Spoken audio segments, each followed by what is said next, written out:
আমাদের এই হাতে হাত, এটাই সম্পর্কের এক অটুট বন্ধন।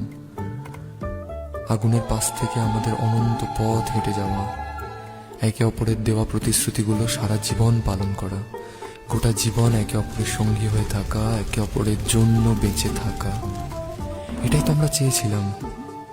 এসো আমার কাছে, আমরা আজ একসঙ্গে বলি, যদিদৎ হৃদয়ং তব তদস্তু হৃদয়ং মম, যদিদং হৃদয়ং মম তদস্তু হৃদয়ং তব।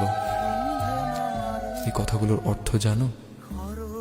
এর অর্থ হলো, আজ থেকে তোমার এই হৃদয় আমার হোক, আর আমার এই হৃদয় তোমার। ঘাটে সন্ধে নামা